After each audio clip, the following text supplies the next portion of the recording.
Michael Kangaju is an 18-year-old producer, sound engineer, artist, songwriter from South Jersey who absolutely loves his craft. Music has always been a major part of his life, and he's proficient in choral, pop, rap, jazz, and lo-fi music. He has performed in 2 award-winning jazz bands and 3 award-winning top-tier choirs.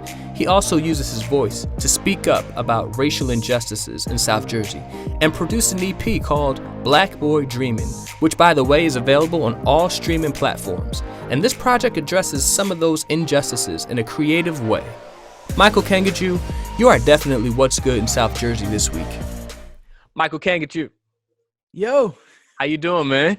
I'm doing fantastic. How are you, brother? I'm doing very well. It's really good to have you here. Thanks for making the time because I know you're a busy young man.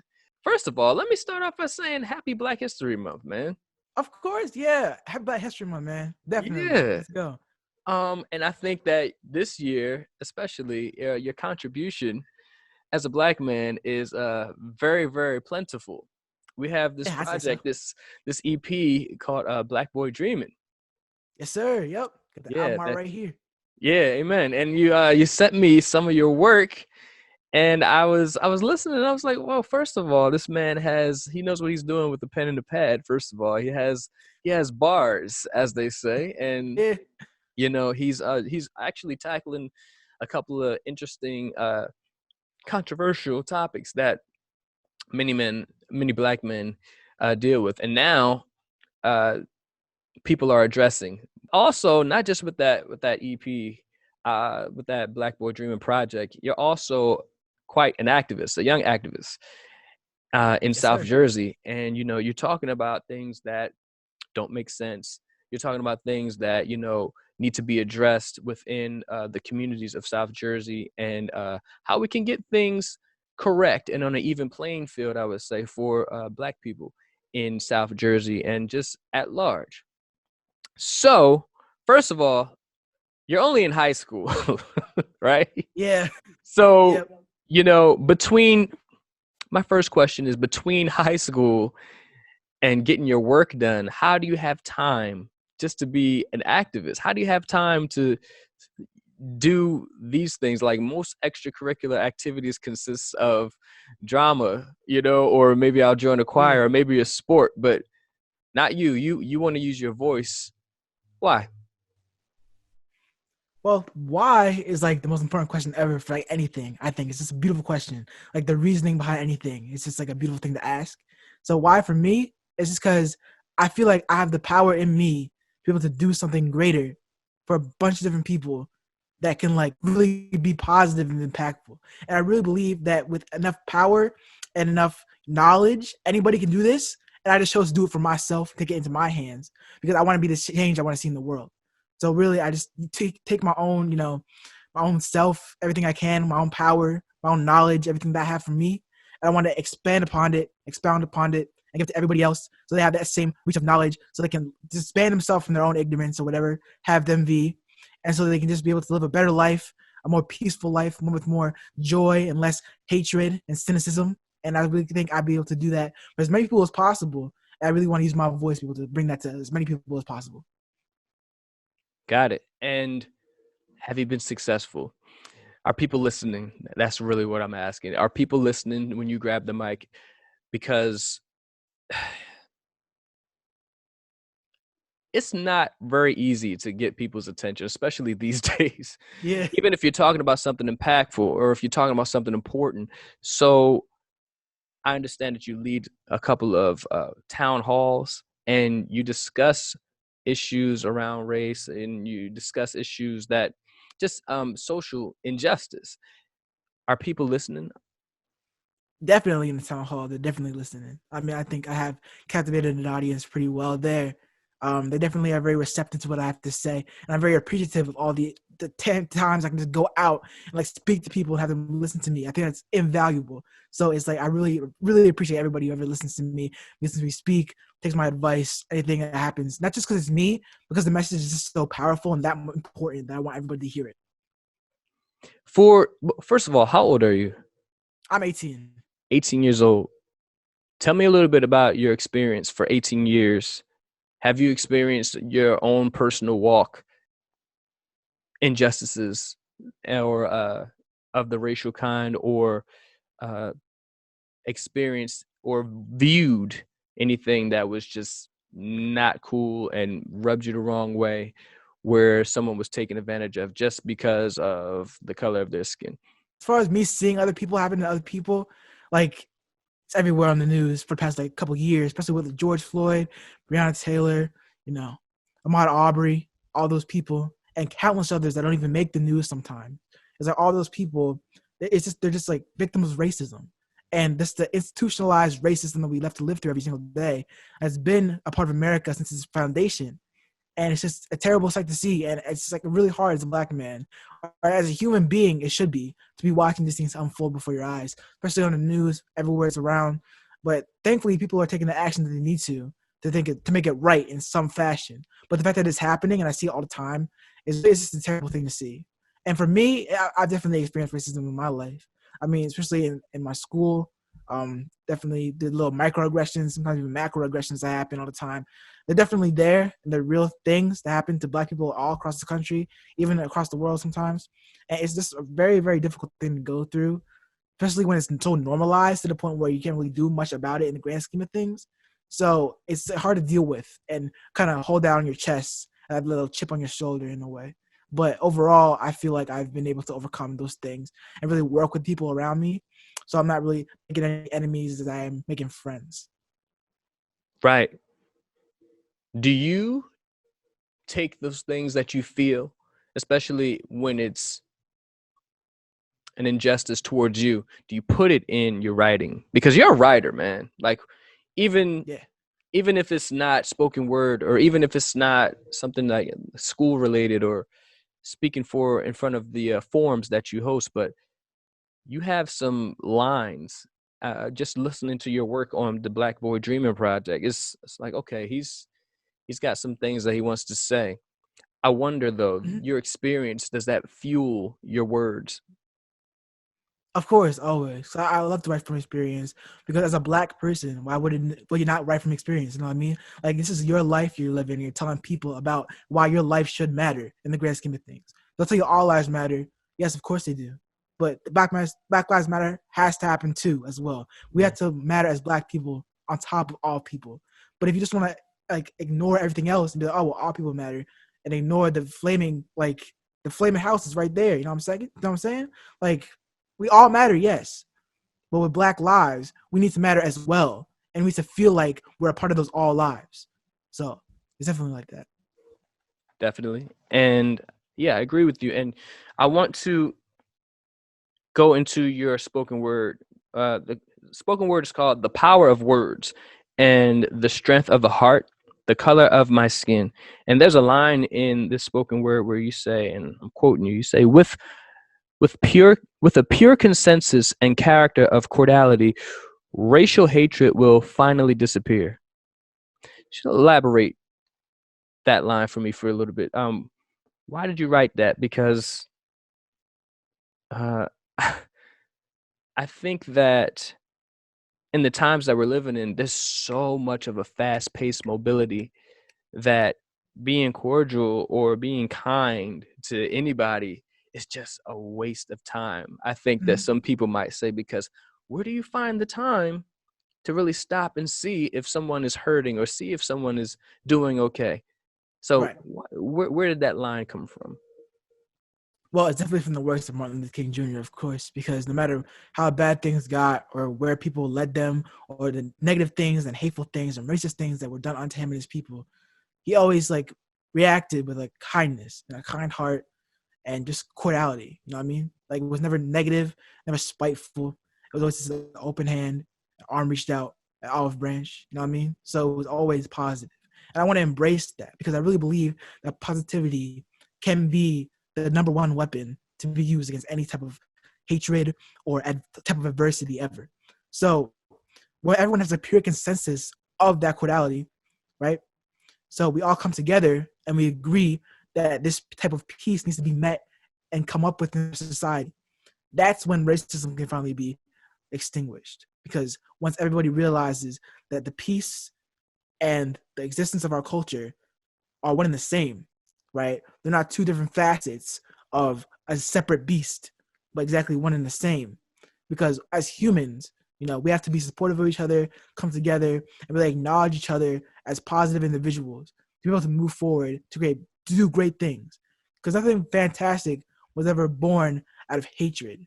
You know what I mean? Mm. It was either spurred from the creativity or the positivity brought out to meet that hatred, but the hatred itself never really gave anything fruitful to this world and ever, like not even once. So when I talk about having everybody comes to that realization, and then we don't fight each other with such hatred or such evil, but we acknowledge each other as human beings with this peace mindset and this envelopment of just like positivity. Mm-hmm. Only then can we really realize that the individual person is not a facet of something lesser, but we're all great in of ourselves individually, and we just come together as a human race, which is even greater. And once we realize that, then racism will just fall to the wayside, and people can realize that peacefulness and just that kind nature is what humans should really be about. Mm-hmm. And I agree. Yeah, your spoken word was really good. There's a lot of things that you put in there, a lot of concepts that I agree with. I'm like, yeah, he's making sense. I wanted to ask you, based on that spoken word too. Wow, yeah, I really want to get your thoughts on this because in this country that we live in now, America's a capitalistic society, right? Right. Yeah. Like we're all about that dollar, right? So Mm-hmm. I think that with this idea or this real reality that we are a capitalistic society, that I've seen people get beat up over money. I've seen Yeah. people get rejected. I'm talking family to family. I'm talking brother to brother, sister to sister Mm-hmm. over the dollar. Do you think, I don't know if have you ever considered that maybe capitalism could be the centerpiece of where racism comes from, or It's definitely a that factor. hatred comes from? Yeah. Because uh, at the end of the day, I think that people make songs about it, people make movies about it, people are ready to go down and kill even for that money. Mm-hmm. What do Yeah. you think, though? Yeah. They're always saying like money is the root of all evil and whatnot, and to an extent, it is. Because like the way money has been like romanticized and just like influenced in our culture is very, very toxic. Like people do things for money. Everybody has a price, they say, and it was really shouldn't be like that. It should be like you should have character and your own integrity, be able to do certain things when you want to do them. Not simply because you get paid for it. Of course, if you have like a Yeah, job, you go to your job to get paid for it most of the time, to most people. But sometimes there's other jobs like a therapy or like being a doctor. You just really want to help people. You pick those jobs because you want to right, like influence the society and like just make an impact for a positive way.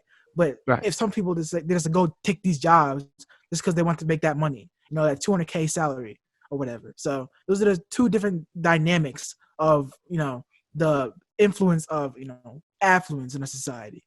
So and it's really disheartening sometimes when you realize that some people only do these things because there's a price tag attached to it.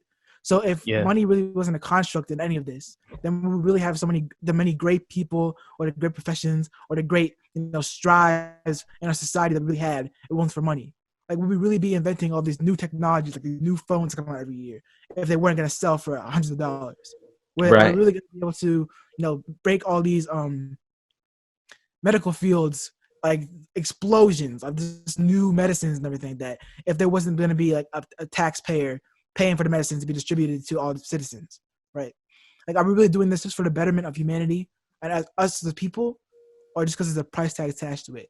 And Mm, capitalism really makes it hard because it really just breeds the need to get that bag. You know what I'm saying? It's in all songs every now and then. Get a bag. If you're broke, then you're not making moves. Like, but that's not the reality for everybody. And it's really toxic to really just sit there and kind of like influence that kind of thing. Of course, that's your lifestyle. That's your lifestyle. You can talk about whatever you want in your music. I mean, that's just the artists expressing themselves. But at the same time, that message is very detrimental to what we see in America, and capitalism is really the root of that. So that's how I feel. Yeah, I wanted to ask you that because that's something I've been thinking about, especially after listening to your project and listening to just your work in general, because it your work, it says that, like you said, when you said the cordiality and just making sure that people are kind to one another, just kind. Right. Um, you can put those words, and hopefully those are the words that people speak in the future. And I was like, well, yes, those are the words that we hope for, but what do we do about these just greedy people who just don't care Right. Yeah. about being nice or Yeah. making sure that their morality is represented? They're just like, listen, I will kill you if you get in the middle of my money and me. Mhm.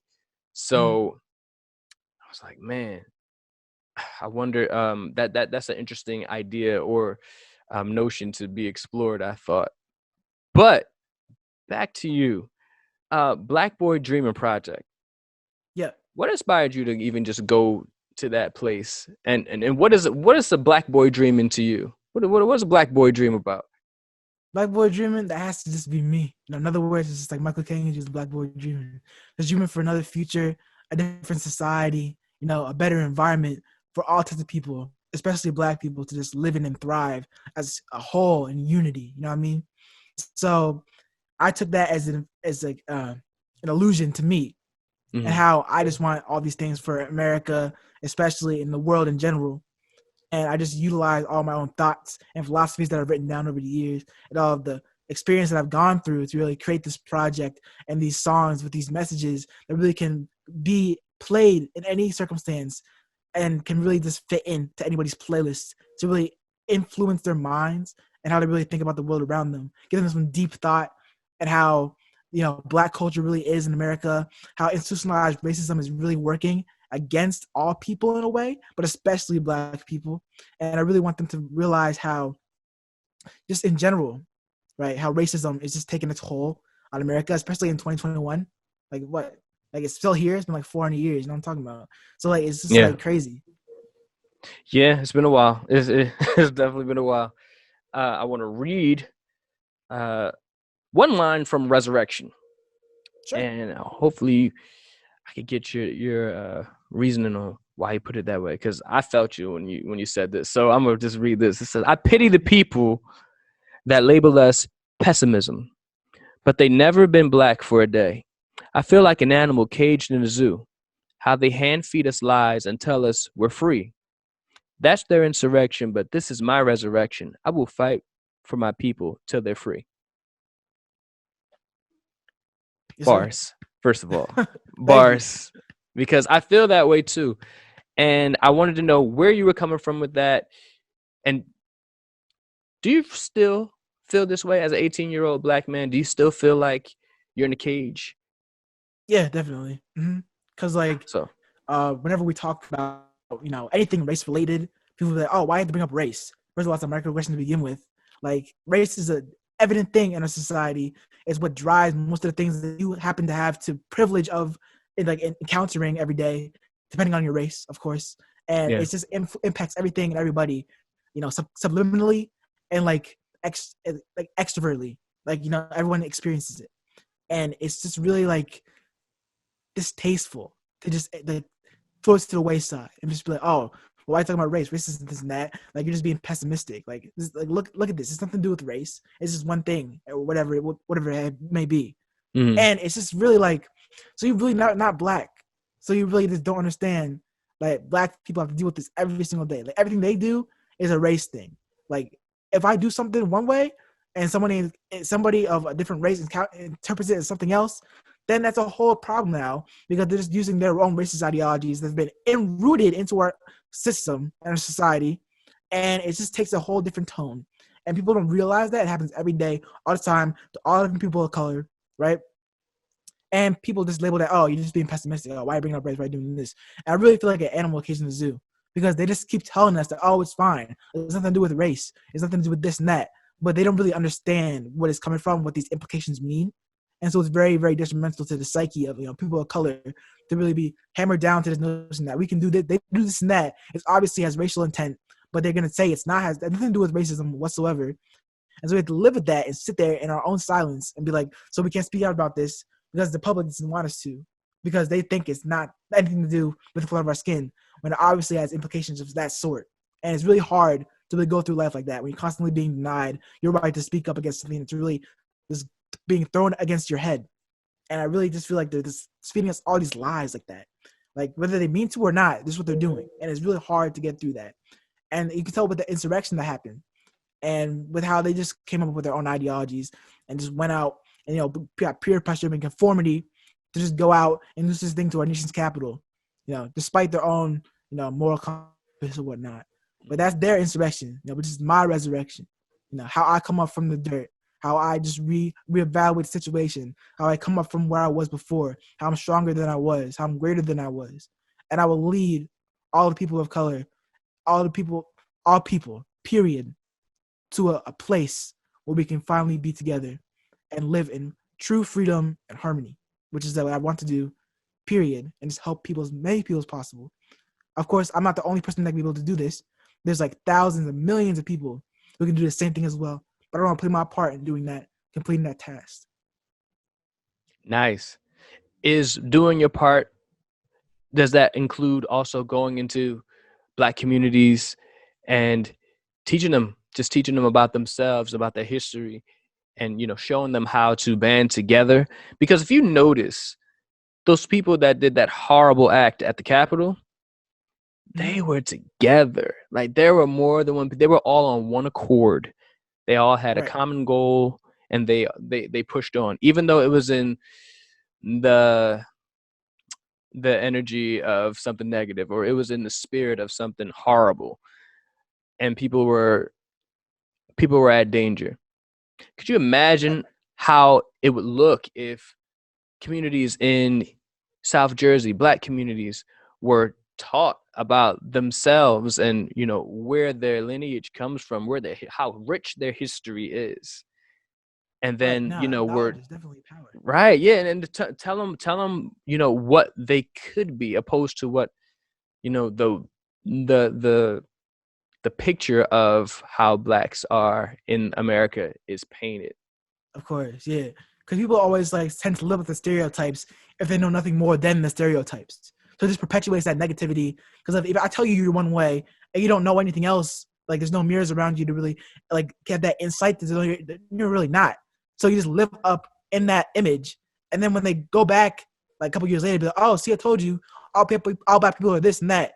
But you really just influence them to live like that, right? They were not meant like that to be like that to begin with, right? But they just got corrupted by the society in the way that they present themselves and act in their entirety. And now, look where we are. Just the stereotypes, they're making big waves in the way that we interact with society and how we get labeled in society, perpetuating the racism that's already there. So it's always just a negative feedback loop of this, that. And I feel like when you have the knowledge of what, Black pride actually is, what being an African American is all about, what being an African is about, being a person of color is about, right? Our rich history, our deep roots, everything about that. When you realize that, and you can come to the realization that we are a lot more than just whatever they want to tell us. And our culture is very rich. We have a lot of different assets to us. I feel like then we can be able to really manipulate the situation into a way where everyone's on an equal playing field, and racism really doesn't have much hold on everybody as it does right now. But it's going to take a lot of work and a lot of power. But I feel like we can definitely get there. I do too. And just so everyone's clear, February 12th, Friday. Yes, sir. That's when it drops. Black Boy Dreaming. That's when the dream begins. Nah, but when people listen to your music on this project, especially those that don't belong to our culture, what do you want them to leave with? What do you want them to take from each and every track? Well, I'm not here to put down anybody. That was never the goal of any of these songs. So if you feel offended by how any of these songs are reaching out to you, or how you feel neglected or just like mistreated by any of his songs. These are positive messages. These are all positive things. These are how I'm a voice of a black people, right? I took that burden upon myself. And so if you feel offended or any type of hatred or malice toward it, that just speaks volume of the person that you are as the listener. So I really take no responsibility for any negativity that might sprout from this positive and empowering message that I'm really releasing to the public. So, like I said, I'm not here to hurt anybody's feelings. I'm not here to, push down any other races or groups of people, anything. I'm uplifting everybody, especially, the black community, right, and black culture. So if you feel offended by that, I mean, that speaks volumes to the person that you are. But I still hope you enjoy the music nonetheless. And I hope that, you don't get offended, because that would be like great. But yeah. Yeah. Your music sounds like something that could be on the radio right now. It sounds like, what's the word? Contemporary. Like, it sounds like very much today. So, even with the instrumentals that you produce, all of this, by the way, ladies and gentlemen, is all made the lyrics and the music is all from Mr. Kanga Juice. So Yep. he is definitely all over this project, and I can't wait. I got an exclusive. I got to hear some of it before everybody else does, but Friday the 12th, that's when it's available to everybody and all streaming platforms too. Yes, sir. Yeah, man. I want to get into your spoken word. I want to get into the, you performing your spoken word, just, so people can get a taste of, what you do, and, a taste of your work and how it comes out. So you mind shifting gears real quick and let me hear a little bit of your spoken word? You got it. I put up my phone right here. Awesome. Go for it when you're ready, man. Yeah, definitely. The power of words, the strength of the heart, and the color of my skin. Words fissure through the heart like a knife, and whoever is driving the stake, whether it be pure hatred or racism, especially, the wound will bleed with sorrow, yearning to be healed.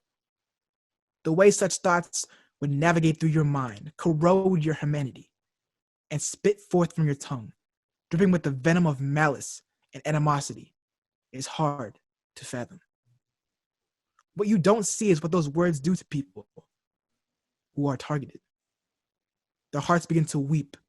Their emotions start to deconstruct from the foundations of pure thought and the obvious false sense of security that all men are the unadulterated epitome of sympathy. That translates to another black man on the news, mercilessly murdered by the institution he was born into. These are the things that hurt worse than any punch or bullet that could ever strike the heart. As a young black boy living in this world in which we live now, I've heard racial slurs and seen racial discrimination all my life. So I ask you, why say it when the word presents you with infinite opportunities to be kind?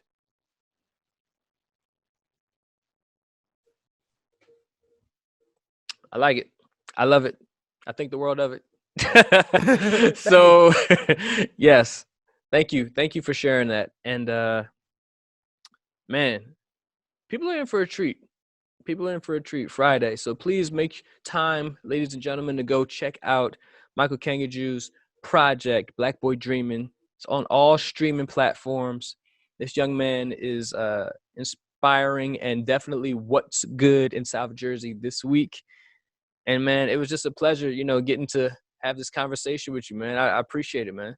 I appreciate you, Isaiah. Yeah, for sure. Yeah, man. So, don't be a stranger, all right? Definitely, yeah. All right, man. I'll talk to you soon. See you, man. All right.